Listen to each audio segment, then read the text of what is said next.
Hello friends, welcome to C S study hub, जहाँ पे हम लोग C plus plus programming language सीख रहे हैं। और C plus plus programming language का आज यह 10th लेक्चर है, जिसमें हम लोग बात करने वाले हैं आज आइडेंटिफायर के ऊपर। सो गाइज, इससे पहले मैं 9 लेक्चर ऑलरेडी अपलोड कर चुका हूँ। जो लोग नहीं देखे होंगे वो प्रीवियस लेक्चर को अटेंड करें, उसके बाद इस लेक्चर को देखेंगे तो ज़्यादा क्लैरिटी के साथ आपको समझ में आएगा। ओके, एंड प्रीवियस लेक्चर्स के जो भी लिंक्स है वो आपको डिस्क्रिप्शन बॉक्स में मिल जाएगा, आप वहाँ से भी जाकर वॉच कर सकते हैं। तो चलिए शुरू करते हैं आज का क्लास। आज सबसे पहले हम लोग बात करेंगे आइडेंटिफायर्स के ऊपर। इसको फॉर्मली डिफाइन करने से पहले मैं इसको एक रियल लाइफ एग्जांपल से आपको समझाने की कोशिश करता हूँ। जैसे फॉर एग्जांपल, अगर आपको किसी पर्सन को बुलाना होता है या उसकी पहचान करानी होती है तो हम लोग क्या यूज़ करते हैं? बेसिकली हम लोग उसके नाम से उसको बुलाते हैं या उसके नाम से पहचान कराते हैं, तो पता चल पाता है कि वो पर्सन कौन है। ओके, जस्ट लाइक दैट हम लोग को प्रोग्रामिंग में भी प्रोग्राम करते समय, अपने प्रॉब्लम को सॉल्व करते समय बहुत सारी चीज़ों की ज़रूरत होती है। For example, constant, variables, functions, arrays या यूजर डिफाइंड डेटा टाइप्स, ये बहुत सारी चीज़ों की मदद से हम लोग अपने प्रोग्राम को सॉल्व कर पाते हैं, अपने यानी प्रॉब्लम को सॉल्व कर पाते हैं। इन सारे चीज़ों को अपने प्रोग्राम में जब हम लोग यूज़ करते हैं तो इनको भी एक नाम देना बहुत ज़रूरी होता है, सो दैट कि जहाँ पे भी ज़रूरत हो इनको नाम से एक्सेस कर लें। बेसिकली हम लोग क्या करेंगे, ये सारी जितनी चीज़ें हैं उनको भी हम लोग एक नेम प्रोवाइड करते हैं। आइडेंटिफायर्स बेसिकली क्या होता है? आइडेंटिफाई करने वाला, और आइडेंटिफाई कौन करेगा? उसका नाम ही जो है उसको आइडेंटिफाई कर पाएगा। बेसिकली आइडेंटिफायर्स का मतलब यही होता है। अगर इसके फॉर्मल डेफिनेशन की बात करें तो C plus plus identifiers in a programs are used to refer to the name of the constant, variables, functions, arrays और other user defined data types created by the programmer. कहने का मतलब वही है कि जब प्रोग्रामर प्रोग्राम करेगा तो वो बहुत सारे कांस्टेंट, वेरिएबल्स, फंक्शंस या यूज़र डिफाइंड डेटा टाइप्स वो बनाएगा, और ये सारे चीज़ों को वो बेसिकली एक नेम प्रोवाइड करेगा, सो दैट सब चीज़ें एक दूसरे से सेपरेट रहें और जहाँ पे भी ज़रूरत पड़े इनको इनके नेम से एक्सेस किया जा सके। ओके, बेसिकली यही होते हैं आइडेंटिफायर्स। ओके, बहुत सारे आइडेंटिफायर्स हम लोग अपने प्रोग्राम में यूज़ करते हैं, जैसे कांस्टेंट, वेरिएबल्स, फंक्शंस और user defined data types. Okay, ये सारी चीज़ें जो हैं वो आइडेंटिफायर्स की कैटेगरी में आते हैं। ये सारी चीज़ें आइडेंटिफायर्स होते हैं। ओके, अब जो है कि हम लोग आज कांस्टेंट के ऊपर सबसे पहले बात करते हैं, कांस्टेंट के ऊपर। ओके, कांस्टेंट क्या होता है इसकी चर्चा करते हैं। देखिए, कोई भी ऐसा चीज़ जो फिक्स है वो कांस्टेंट है, ठीक है ना? तो कांस्टेंट को भी हम लोग ऐसे ही डिफाइन करते हैं कि constant refers to a fixed value. अगर कोई फिक्स्ड वैल्यूज है तो वो हमारा कांस्टेंट होता है। ओके, अच्छा, नेक्स्ट पॉइंट क्या है इसमें? It's can not be modified once it is defined. अगर एक बार आप कांस्टेंट डिफाइन कर दिए तो वो बाद में चेंज नहीं हो सकता है। ओके, अच्छा, हम लोग अपने प्रोग्राम में कांस्टेंट दो तरीके से क्रिएट कर सकते हैं। पहला तरीका है बाय यूजिंग कॉन्स्ट कीवर्ड, और दूसरा जो है वो है by using hash define preprocessor. इन दोनों की मदद से हम लोग अपने प्रोग्राम में कांस्टेंट को यूज़ कर पाते हैं। ओके, इन दोनों को यूज़ करके मैं बताऊंगा जब हम लोग प्रोग्रामिंग करेंगे।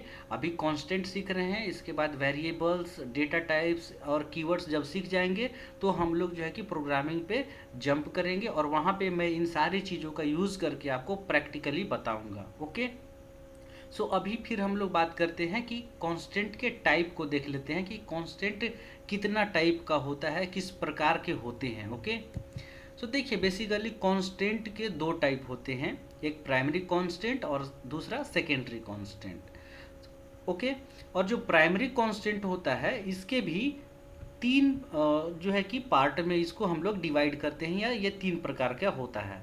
पहला जो है वो इंटीजर कांस्टेंट है, दूसरा रियल या फ्लोट कांस्टेंट है, और तीसरा जो होता है वो हमारा कैरेक्टर कांस्टेंट होता है। ओके, अब देखिए इंटीजर कांस्टेंट क्या होता है। इंटीजर कांस्टेंट जो है बेसिकली हम लोग इसको तीन पार्ट में डिवाइड करते हैं, डेसिमल इंटीजर कांस्टेंट या ऑक्टल इंटीजर कांस्टेंट और hexadecimal integer constant. Okay and देखिए हम लोग जब प्रोग्रामिंग करेंगे तो कोई भी अगर डेसिमल इंटीजर लिखते हैं हम लोग लाइक इस तरीके से 12 माइनस 234, इस तरीके से अगर कोई हम लोग डेसिमल इंटीजर लिखते हैं तो वो हमारा डेसिमल इंटीजर कांस्टेंट कहलाएगा। ओके अच्छा, ऑक्टल इंटीजर कांस्टेंट की बात करें तो अगर कोई भी जो है कि नंबर्स या कोई भी इंटीजर अगर जीरो से स्टार्ट होता है तो हमारा ऑक्टल इंटीजर कांस्टेंट की कैटेगरी में आता है। जैसे एग्जांपल के लिए देखिए यहाँ पे मैंने लिखा है स्टार्ट विथ जीरो, मतलब अगर जीरो से स्टार्ट हो रहा है इंटीजर कांस्टेंट वो ऑक्टल इंटीजर कांस्टेंट कहलाएगा। ओके हेक्साडेसिमल इंटीजर कांस्टेंट क्या होगा, अगर कोई इंटीजर कांस्टेंट 0x के साथ, देखिए इस सिंबल के साथ 0x के साथ स्टार्ट होगा तो वो हेक्साडेसिमल इंटीजर कांस्टेंट की कैटेगरी में आएगा। ओके मैंने यहाँ पे मेंशन भी कर दिया है start with 0x। Okay so ये जो आपको एग्जांपल में दिख रहा है ये दो एग्जांपल 0x90 और ये दूसरा है 0x34, ये जो है कि हमारा हेक्साडेसिमल इंटीजर कांस्टेंट है। ये दोनों अलग अलग हैं, ये अलग है और ये अलग है, तो ये दोनों अलग अलग हेक्साडेसिमल इंटीजर कांस्टेंट हैं। ओके नेक्स्ट अगर हम लोग बात करें तो हम लोग को अपने प्रोग्राम में ज़रूरत पड़ता है रियल या फ्लोटिंग कांस्टेंट का भी। ओके जैसे अगर इसको डिफाइन करें, the numbers containing fractional parts are called real और फ्लोटिंग पॉइंट्स कांस्टेंट। कहने का मतलब यह है कि यदि कोई नंबर फ्रैक्शनल पार्ट कंटेन करता है तो वो हमारा रियल या फ्लोटिंग कांस्टेंट कहलाता है।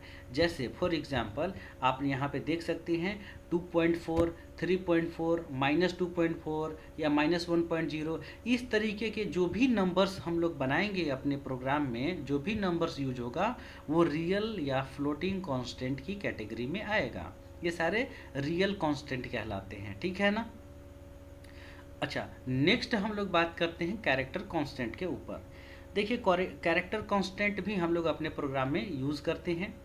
यदि कोई कांस्टेंट सिंगल कोट के अंदर लिखा जा रहा है तो वो कैरेक्टर कांस्टेंट कहलाता है, ठीक है ना। अच्छा सिंगल कोट के अंदर वो भी एक सिंगल जो है कि लेटर या सिंगल डिजिट होना चाहिए या सिंगल सिंबल होना चाहिए, तो वो कैरेक्टर कांस्टेंट कहलाएगा। जैसे आप यहाँ पे एग्जांपल में देख पा रहे होंगे सिंगल कोट के अंदर हमने एक लेटर लिखा है, ये कांस्टेंट हो गया कैरेक्टर कांस्टेंट। सिंगल कोट के अंदर डिजिट है, ये भी कैरेक्टर कांस्टेंट। सिंगल डिजिट के अंदर सेमी कॉलन, ये भी कैरेक्टर कांस्टेंट, ये भी कैरेक्टर कांस्टेंट है। तो कहने का मतलब ये है कि अगर सिंगल कोट के अंदर कोई भी लेटर या नंबर्स या सिंबल्स अगर हम लोग यूज़ करते हैं तो वो हमारा कैरेक्टर कांस्टेंट की कैटेगरी में आता है। और इन सारी चीज़ों को हम लोग अपने प्रोग्राम में यूज़ भी करते हैं। सो जब हम लोग प्रैक्टिकली इम्प्लीमेंट करेंगे then we will show it. Okay चलिए अब हम लोग बात करते हैं सेकेंडरी कांस्टेंट के ऊपर। सो देखिए सेकेंडरी कांस्टेंट जो है बेसिकली ये बाद की चीज़ें हैं, ये बहुत बाद में आएंगी, वहाँ पे हम लोग इसको डिटेल में पढ़ेंगे। अभी आप यहाँ पे नाम देख लीजिए कि सेकेंडरी कांस्टेंट की कैटेगरी में arrays, pointer, union, structure, class, string, ये सारी चीज़ें जो है वो सेकेंडरी कांस्टेंट की कैटेगरी में आते हैं। ओके और इनको हम लोग डिस्कस करेंगे जब इन पे हम लोग आएंगे, जब हम लोग ये सारी चीज़ें पढ़ेंगे तो वहाँ पे डिटेल के साथ डिस्कस करेंगे क्योंकि ये बहुत बाद की चीज़ें हैं, ठीक है। सो हम लोग को बेसिकली जब हम लोग प्रोग्रामिंग करेंगे तो इनिशियली हम लोग को प्राइमरी कांस्टेंट का ज़्यादा ज़रूरत पड़ेगा और प्राइमरी कांस्टेंट हम लोग जब उस पर हम लोग का कमांड हो जाएगा, हम लोग उस पर काम करना सीख जाएंगे, तब हम लोग फर्दर आगे बढ़ते चलेंगे और फिर सेकेंडरी कांस्टेंट भी हम लोग यूज़ करेंगे। ओके सो गाइज आज का लेक्चर यहीं पे ख़त्म करते हैं। अगर आपको लेक्चर अच्छा लगा हो तो लाइक करें, शेयर करें और सब्सक्राइब भी कर लें। ओके आज का क्लास यहीं पे ख़त्म करते हैं। Thank you.